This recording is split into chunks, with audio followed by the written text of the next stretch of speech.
பெரிய நாயகிபுரம் பத்திரகாளியம்மன் கோவில் கொடைவிழா 2025 ஆண்டு செப்டம்பர் மாதம் 22ஆம் தேதி ஆரம்பமானது. திங்கள், செவ்வாய், புதன் என்று 3 நாட்கள் பெரிய நாயகிபுரம் பத்திரகாளியம்மன் கோவில் கொடைவிழா நடைபெறும். 22ஆம் தேதி திங்கட்கிழமை இரவு 2 மணி அளவில் நடந்த பூஜையில் வெண்ணிமலை சாஸ்தா வந்து ஆடும் காட்சியை இந்த வீடியோவில் நாம் பார்க்க போகிறோம். அதற்கு முன்பாக வில்லிசை பாடல் இசைத்துக் கொண்டிருந்தார்கள். நான் அங்கே பொறுமையாக வெண்ணிமலை சாஸ்தாவுக்காக காத்து கொண்டிருந்தேன். வில்லிசை பாடல் கேட்பதற்கு மிகவும் இனிமையாக இருந்தது. ஒவ்வொரு வருடமும் பெரிய நாயகிபுரம் பத்திரகாளியம்மன் கோவில் கொடைவிழாவில் சில சுவாரஸ்யமான சம்பவங்கள் நடைபெறும். இந்த வீடியோவிலும் சுவாரஸ்யமான சம்பவம் பல நிறைந்திருக்கிறது. வாரும் நாம் தொடர்ந்து இந்த வீடியோவை பார்த்து ரசிப்போம். பரமேஸ்வரி வில்லிசை குழுவினர் வில்லிசை பாடலை மிகவும் அழகாக பாடிக்கொண்டிருந்தார்கள். வெண்ணிமலை சாஸ்தாவிற்கான அலங்காரங்கள் எல்லாம் முடிந்து வெண்ணிமலை சாஸ்தாவின் ஆட்டத்திற்கான பக்தர்கள் குவிந்திருந்தனர். வில்லிசை பாடல் மிக வேகமாக இசைக்கப்பட்டு கொண்டிருந்தது. பொதுவாக வில்லிசை பாடலின் போதே வெண்ணிமலை சாஸ்தா பிறந்து வந்து விடுவார். ஆனால் இம்முறை அது தாமதமானது. ஏனென்று தெரியவில்லை. மறுபடியும் வெண்ணிமலை சாஸ்தா நமது பெரிய நாயகிபுரம் பத்திரகாளியம்மன் கோவிலில் எப்படி பீடம் கொண்டார் என்றால், அவர் உடன்குடியில் தாங்கையூர் என்னும் ஊரில் வெண்ணிமலை சாஸ்தா இருக்கிறார். அங்கிருந்து நாங்கள் பிடிமண் எடுத்து கொண்டு வந்துதான் பெரிய நாயகிபுரம் பத்திரகாளியம்மன் கோவிலில் பீடம் அமைத்தோம். ஆகவே அவர் உடன்குடியில் இருந்து நான் எந்த பாதை வழியாக பெரிய நாயகிபுரம் வந்தேனோ அந்த வழியை சொல்லி பாடுங்கள் என்று வில்லிசை குழுவினருக்கு சொன்னார். அதனை பாட ஆரம்பித்ததும் வெண்ணிமலை சாஸ்தாவும் வந்து ஆட ஆரம்பித்தார். நீங்கள் அதைத்தான் பார்த்து கொண்டிருக்கிறீர்கள்.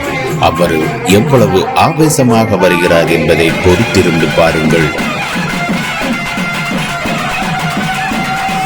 ஐயனாரை யாராலும் தடுத்து நிறுத்த முடியாது என்பதற்கான சான்று நீங்கள் தற்போது பார்ப்பது. கோவில் வளாகம் முழுவதும் சுற்றி பிறண்டு எழும்பி பெருமாள் சாமி பீடத்தில் முன்னால் வந்து திருநீர் கேட்டு ஆடிக்கொண்டிருந்தார்.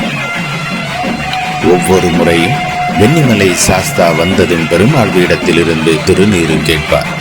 திருநீரை எடுத்து அவர் தலையில் போட்ட அடுத்த கணம் அவர் எங்கிருப்பார் என்று பாருங்கள். வெண்ணிமலை சாஸ்தாவின் பீடத்திற்கு முன்பாக பறந்து கொண்டு விழுந்தார். அங்கே வந்ததும் ஆவேசமாகவே காணப்பட்டார். அங்கிருந்தவர்கள் அவரை பிடித்து நிறுத்த முயற்சி செய்தார்கள். ஆனால் எவராலும் முடியவில்லை.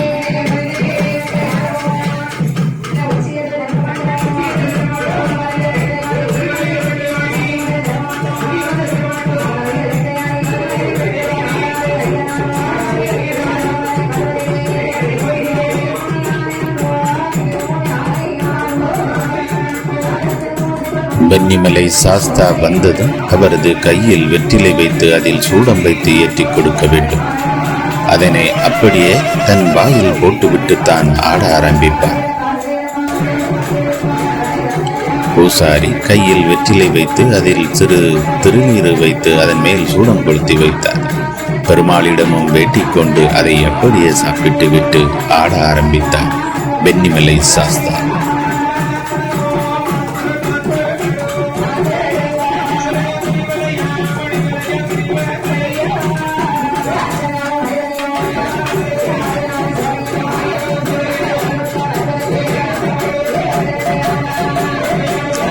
இரண்டாயிரத்தி 25ஆம் ஆண்டு பெரிய நாயகிபுரம் பத்திரகாளியம்மன் கோவில் கொடைவிழா மிகவும் அழகாக இனிதே ஆரம்பமாகி தற்போது வெண்ணிமலை சாஸ்தா, அதாவது திங்கட்கிழமை இரவு 2 மணி பூஜையில் நடந்த சாமி ஆட்டத்தினை நீங்கள் பார்த்து கொண்டிருக்கிறீர்கள்.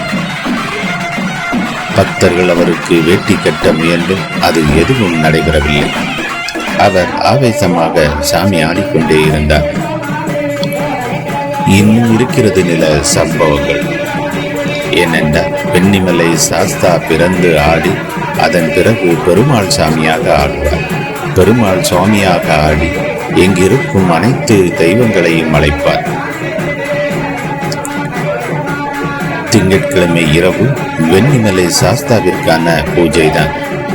அந்த பூஜையில் வெண்ணிமலை சாஸ்தா பிறந்து அம்மன், சுடலை, காலன் என அனைவரையும் அழைத்து கோவிலில் இருக்கும் பக்தர்கள் அனைவருக்கும் ஆனந்தமடைய செய்வார். தொடர்ந்து நீங்கள் ஒவ்வொரு பாகமாக வரும் வீடியோவை பார்த்து மகிழுங்கள். இதுவரை நமது சேனலை நீங்கள் சப்ஸ்கிரைப் செய்யாமல் இருந்தால் சப்ஸ்கிரைப் செய்துவிட்டு தொடர்ந்து வீடியோவை பாருங்கள்.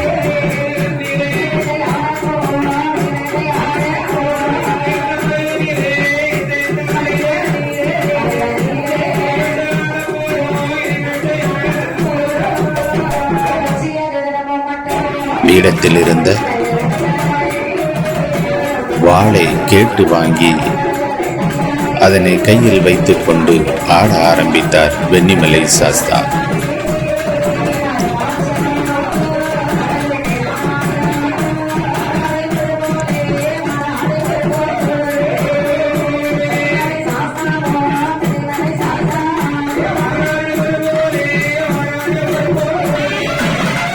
ஒவ்வொரு வருடமும் ஏதாவது ஒரு வினோத சம்பவம் அரங்கேறுவது வழக்கம். இன்று என்ன நடைபெறும் என்று தெரியவில்லை. ஏதாவது புதிதாக நடக்குமா என்ற எதிர்பார்ப்பில் தான் நானும் வீடியோ எடுத்துக் கொண்டிருந்தேன். சற்று வித்தியாசமாக ஒரு சம்பவம் நடந்தேறியது.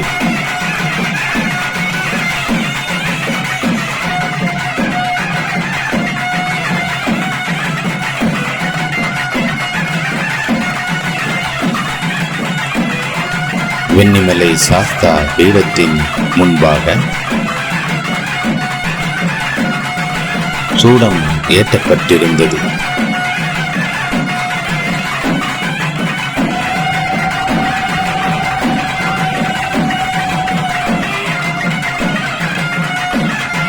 அதனை கவனித்த வெண்ணிமலை சாஸ்தா சாமியாடும் நபர் அதனை தன் கையில் எடுத்து தன் மாரோடு அணைத்துக் கொண்டு ஆடியது இந்த வருடம் புதிதாக இருந்தது.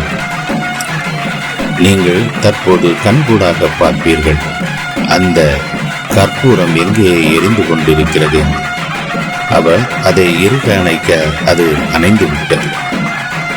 மறுபடியும் அதை பொருத்தி தர சொல்லி வெண்ணிமலை சாஸ்தா கேட்டார். மாறாக அங்கே தீபந்தம் கொளுத்தப்பட்டது.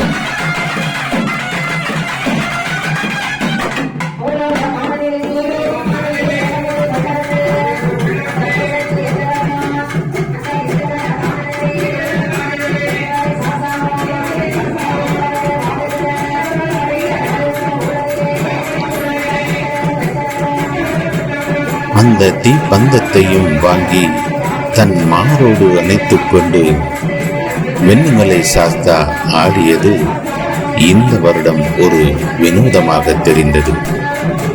இன்னும் என்னென்ன வினோதங்கள் நடைபெறும் என்பது தெரியவில்லை. தொடர்ந்து வீடியோவை பாருங்கள். மிக விரைவில் உங்களுக்காக பாகம் 2 வெளிவரும். நன்றி.